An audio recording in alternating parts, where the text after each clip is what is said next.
Always add a worship service. Never subtract a worship service. Don't even think about it. Hey, is that really good advice? Well, Mark and I are going to talk about that issue, and here is the answer. It depends. And adding a worship service or deducting a worship service, combining, as we say in this one, is not always just cut and dry. And we're going to talk about when and how and why should you combine worship services. I'm Thom Rainer, and I'm with Mark Clifton, and I love doing these podcasts with Mark, and they're just a font of wisdom, just a font of overflowing wisdom. And we're going to get a little bit more from Mark on this issue of should we combine worship services. So, Mark, the conventional wisdom out there, and we're going to look at some points on this, is always add, always add, always add, because you have more options and then you'll get more attendance, on and like that. And we will readily admit that many times that is the right answer. It's just that it's not all the time it's the right answer. Yeah, I would say conventional wisdom isn't always right, and conventional wisdom isn't necessarily the same thing as what the Holy Spirit tells you to do in your church. Now I took it a Jesus juke on you right there, but I mean, Jesus juke is good. We need to remember that this is all God led. We hope. I don't necessarily get up every day and want to decide how to run my church by conventional wisdom. By the way, conventional wisdom says that I should probably get a beard cut and a haircut. I'm looking at myself in this. I've been on the road forever. I have just been traveling and haven't had a chance. See, if you're on the podcast, you can't hear this, so you got to go home and look on YouTube or get on your iPhone. But I'm looking at myself, man. I look like I'm homeless or something, man. I gotta get trimmed up here or something. And you're so clean. You always look so clean. You always look so clean and well groomed. You really do. So anyway, I don't know how to take that, Mark. I know. No, look. There is some conventional wisdom that says the more the more nets, the more fish you catch. The more bait, the more fish you catch. You know, I grew up in the church growth movement and heard that. There's also some wisdom that says if you have 3 or 4 worship services, each of them have a different flavor and a different style, you end up with sort of 3 or 4 different churches in some ways, and you get a little schizophrenic about who you are as a church. And I think there's some truth to that too. I think we've learned that. I think churches have gotten away in the last few years somewhat from very distinctive different worship styles in different services, and they may have multiple services in order to get more people in the building and accommodate more people.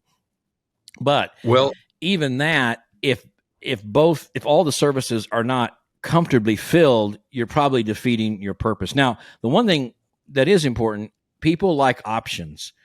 And when you have 2 or 3 worship services on a weekend, you give people some options. So if we're going to travel, then this Saturday night, we can go to Saturday night service. Or if we've got someplace we got to go Sunday afternoon, we'll go to the early service so that we can get there. So you got to be aware if you've kind of got people used to the idea that they got some options for time and you're going to take those options away, people generally do not like having options taken away from them. So you're going to have to think about that as well.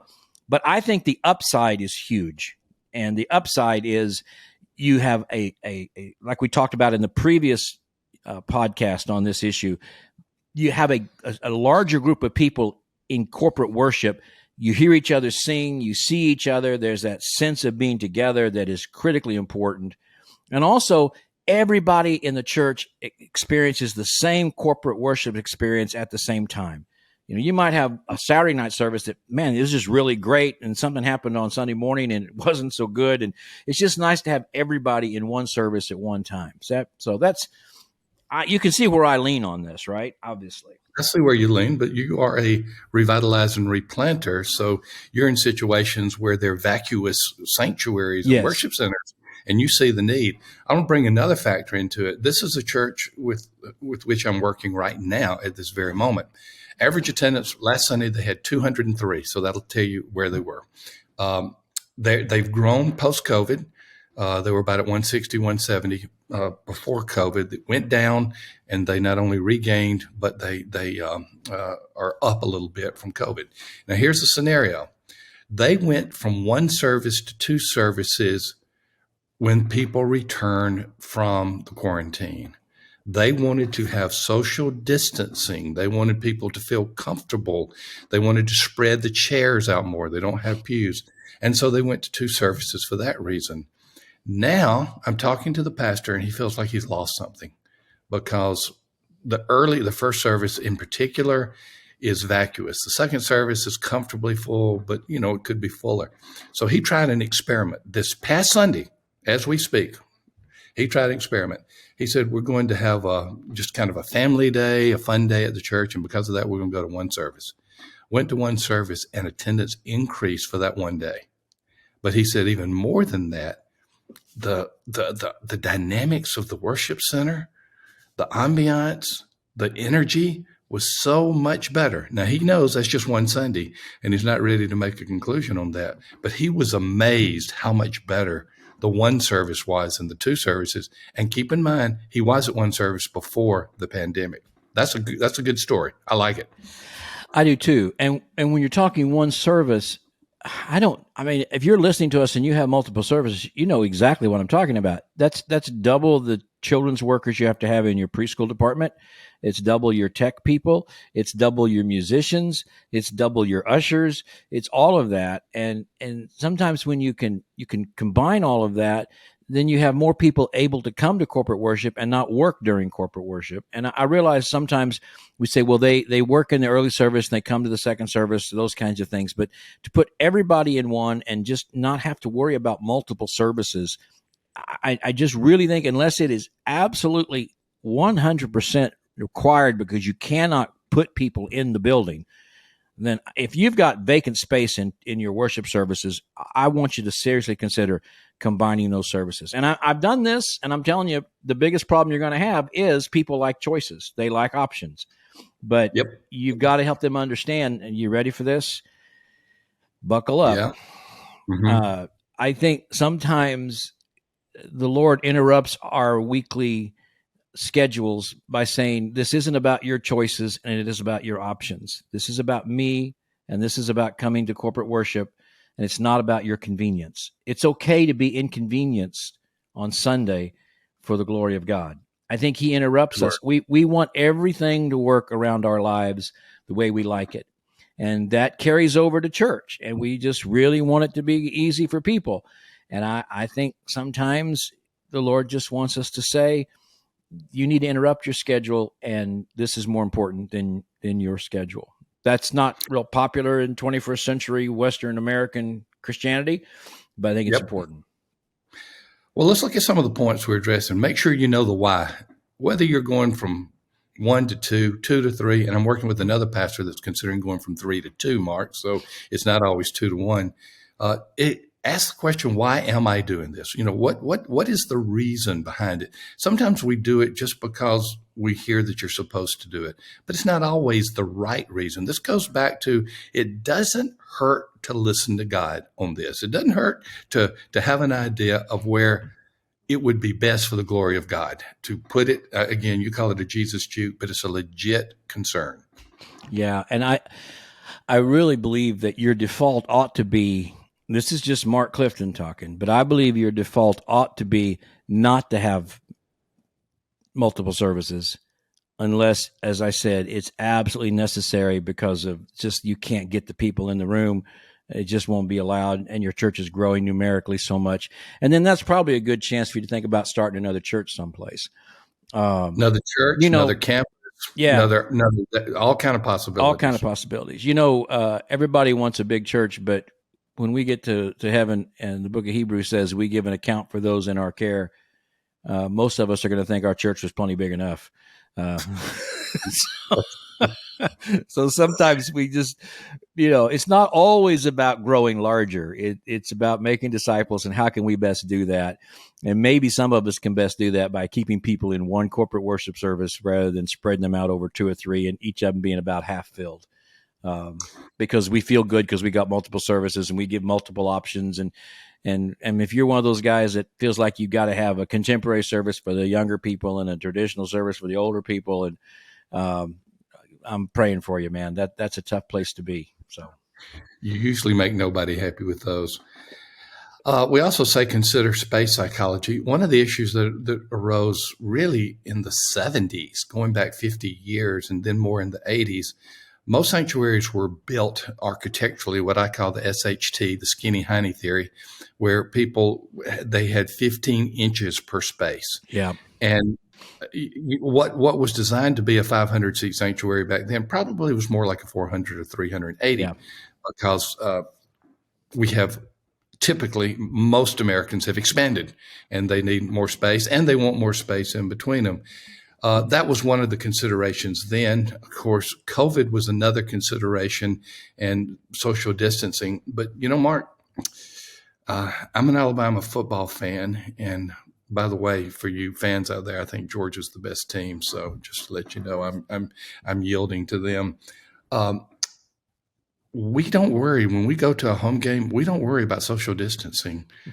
The 103,000 of us are very comfortable, not only being shoulder to shoulder, but yelling at each other or with each other the whole time.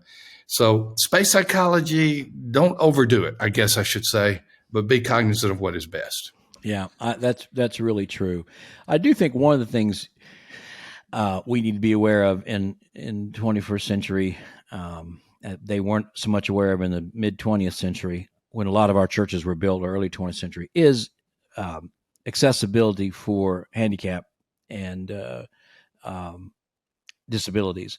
For one thing, people are living longer and than they did in the mid 1900s and in the early 1900s, and so you have a lot of more elderly people that are more mobile and can get out and do things. But many of them have walkers or wheelchairs, and so a lot of our sanctuaries were not made for those people with disabilities. So make sure you have some space there where people with disabilities, because if you have someone shows up and they have a child or a spouse and they're in a wheelchair or need extra space, if you don't have something, that's just a real awkward experience. So try to make sure you've got that in your worship center as well. And your ushers and things should know exactly where that is. So if they see someone that needs that extra space and extra help, they can provide it for sure. And that's true for your restrooms too. I know we're not talking about that right now, but the whole thing, you just need to really think through that if you haven't. Yeah, we mentioned in our previous episode 269, what to do with the sanctuary you're no longer using. We mentioned make certain, if you're thinking about doing some of these things, it's a good idea to have someone who knows what a facility should be like, deferred maintenance, possible issues that could take place. It might be time to have that kind of discussion, whether you do it internally or externally. So we'll talk about that. Third point we have here is, what resources do you have available? I've known too many pastors to go from 1 to 2, 2 to 3, or even 3 to 2, whatever the case may be, or 2 to 1. And they're not matching up the resources with the services. Do we have sufficient childcare for the service? We're going to talk about parking at the end of this, but does parking match what we're doing? There are a lot of questions that you have to answer. It's not just the sanctuary room that is taking place if you're looking at combining. So look at all those other issues and make sure you have checked the boxes well before you find you have created a problem that did not exist until you did this. Good word. Parking, I had forgotten about that, Dr. Rayner. That can be a huge issue, especially in older churches. Again, where we were at Warnell, believe it or not, as we've said, the sanctuary seated 610. We had 72 parking spaces. So, wow. I mean, that's just the reality of a church built in the 1920s in the city. So many people walked. People walked. We were right on the trolley line in the 20s, 30s, and 40s, and people took the trolley. They walked, and I don't know. I mean, I got pictures of that sanctuary filled with people, and they never had a parking lot bigger than 70 cars. So I don't know, but of course today, obviously it's much different. A lot of times people bring 2 cars to church. They come at different times and that kind of thing. So parking, that is a huge issue, and you may have to reconfigure that or do some shuttles and things like that. That's a really good point, Dr. Rayner. So the ratios have changed dramatically. If you go to about 1965, right before 1970, so more than a half a century ago, if you go to then, the average number of people per car was slightly over 4. 4. So Okay. it was slightly over 4. Today, pre-COVID, the last time we did any type of research on this, pre-COVID, the average was 2.1. So you could just say 2.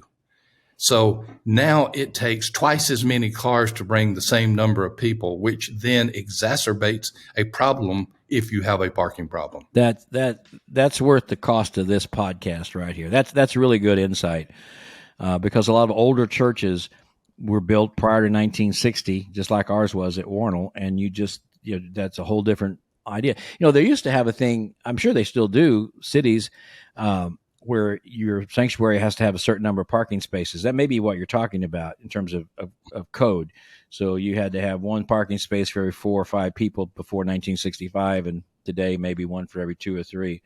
But No, I was not talking code. I was just talking about the research yeah, on going to a church and seeing how many people in attendance and how many cars are there. Just very simple. When we do yeah, a consultation, that's one of the things we do. We count the cars, we count the attendance. We say, yeah, on this day, you had this many people per car. yeah. That's a good word. And so there are some churches that probably have dual services because of the parking issue. But I would rather Son figure Sam out some has, way to shuttle people from another parking spot and leave all the ones up near the church for the elderly and the new people. Let everybody else walk or something and go back to one service. So, I did a consultation for a church recently, and I looked at their reserve parking. They had adequate number of places for guests, but man, it was like they had half of the parking for senior adults. yeah, And then I went into the church and I knew why. yeah. About 90% of the people were senior I'm adults. I'm doing a consult with a church here in Kansas City, and I got there a little early and nobody was there, so I drove around the neighborhood and I came across another church, and there were 2 right up by the front of the church. I took a picture of it. I may post it because I don't want to show the church itself, but I will show the parking signs, Dr. Rader. There were 2 parking signs right up by the front door of the church. The second one was reserved for pastor. I'm like, okay, Yes. so I'm not big a fan of that at all. I can't stand that. Nope. But nonetheless, it was. But the first one, closest to the building, was reserved for pastor's wife, which Yes. brought to mind the fact they don't even ride together. That's Well, he has to come earlier. Hey, Mark, I actually have a picture of a consultation that we did. I'd have to go back on my iPhone and look at it. I have the same thing. do you The really? same. The only difference is the pastor is one space closer. Okay, well, no, this one, the wife was the closest. Well, like you, I don't like that. It's not a statement of servanthood to have that. And just knowing my marriage, if I was going to do it, I would make sure I were 5 or 6 spaces further away. Oh no, I want you closer. I want you closer. I can walk those extra 5 or 6. We jumped ahead talking about the parking issue, but it fit just really well. There's another thing that is out there, Mark, and you hear it. Somewhat church growthy stuff, but it's even gone on beyond that. It's called the 15% axiom.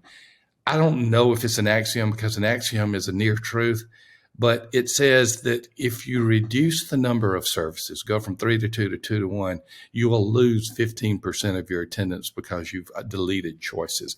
That's big in the minds of a lot of pastors. I just think we need to revisit that axiom and see how much truth there is to that. May not be as much truth in that post-COVID, because that Exactly. 15% may be part of those 30% that aren't coming back at all. So Exactly. that may figure into that for sure.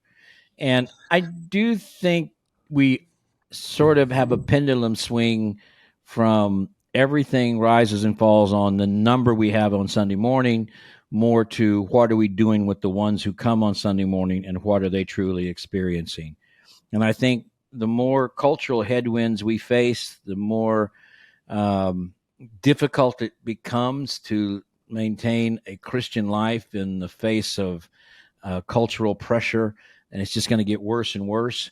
I think we're more concerned with what do we do with the ones who come than necessarily how many can we get to come. Not that we don't want as many as possible, obviously, but I think we do need to be sure we're not a mile wide and an inch deep, but that maybe we're more concerned about what we do with the ones we get there, and maybe we can do a better job of that in one service than 2 or 3.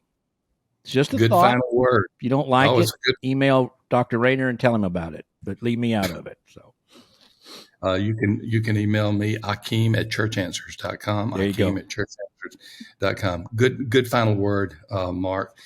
Just to let the listening and viewing audience know, Amy reminded me about this before the podcast. On September 26th, I wrote an article about this issue of maybe we should go to fewer instead of more services. And so I addressed it. You and I went down some different paths, as we are wont to do. But just to let the listening audience know, they can go to churchanswers.com. And the September 26th article is that particular article. Well, thank you again for being with us on Revitalize and Replant with Mark Clifton and Thom Rayner.